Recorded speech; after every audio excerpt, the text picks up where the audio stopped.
I want to tell you about the time my mother had the principal hauled off from school in handcuffs.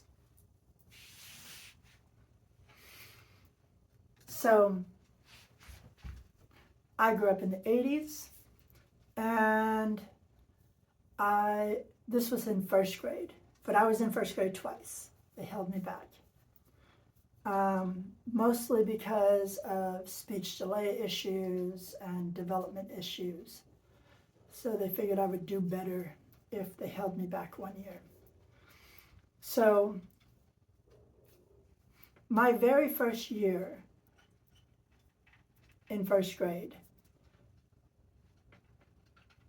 at some point, I didn't do something I was supposed to. And I remember getting sent to the principal's office. I don't remember what it is I did. Oh, yes, I remember. My parents gave me a little teeny stapler to go to school with in my school supplies, and I had it in my bag. And I was fiddling with it because I don't give an autistic child, small child, a stapler. It's a bad idea. And I pushed down on it, and I put a staple directly into my finger. And having sensory issues and processing issues that were more severe when I was younger, it took more time for me to realize what was happening at that time, especially with things happening to my own body. And so I just calmly pulled it out of my finger, and it just started bleeding. So I put my thumb on it, and I was just sitting there oblivious, and the teacher realized that I had stapled myself with the stapler. Parents, don't give your first grader one of those little teeny staplers, especially if they have developmental delays. Bad idea. So my teacher decided that I needed to go to the principal's office. And so the principal decided that the best course of action was to pull out a big wooden paddle and beat my ass with it. So that happened, and then they sent me home.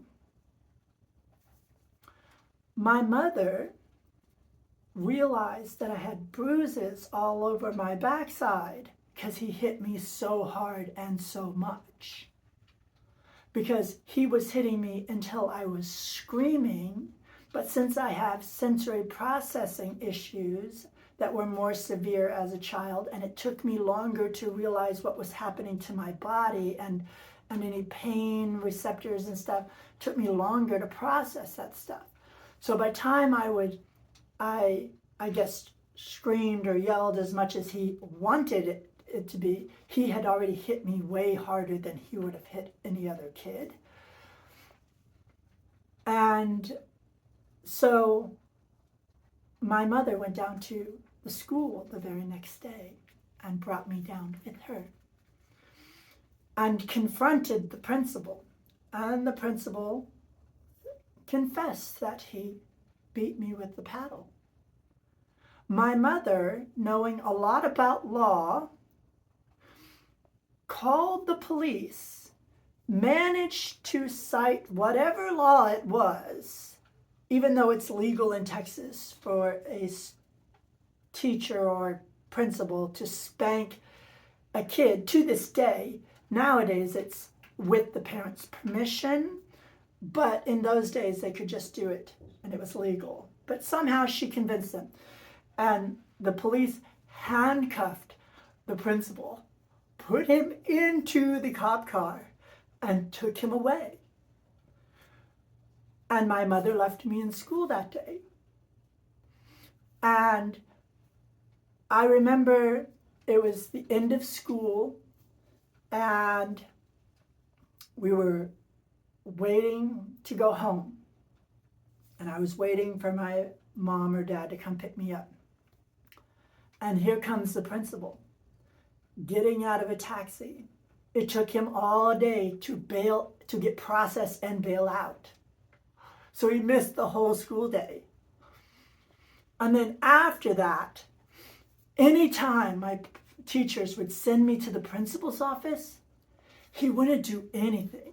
He was scared so much to even touch me or interact with me that he would just point at the door and be like, "Go back to your classroom." And so it didn't matter what it was. And the teachers sent me to the principal's office a lot, because in those days they didn't have a lot of training or knowledge on how to deal with autistic kids. And even in the early 80s, they were still institutionalizing kids for being autistic. So they didn't have the training, the know-how, and so teachers just defaulted by just sending you to the principal's office. And so for the 2 years that I was at that school, every time they sent me to the principal's office, he would just be like, "Go back to your classroom." He didn't want to deal with me. He didn't want to talk to me. He didn't want nothing to do with me, because he didn't want nothing to do with my mother, because he was already facing criminal charges for assault and battery to a child. Yeah.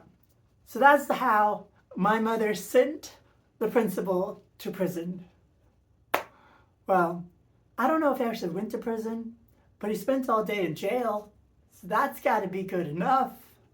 But my mother never really told me what happened with that case. So I don't know if the charges were dropped. I don't know. But he went to jail. And which is very uncommon in those days. Principals didn't go to jail for beating the kids, because it was acceptable.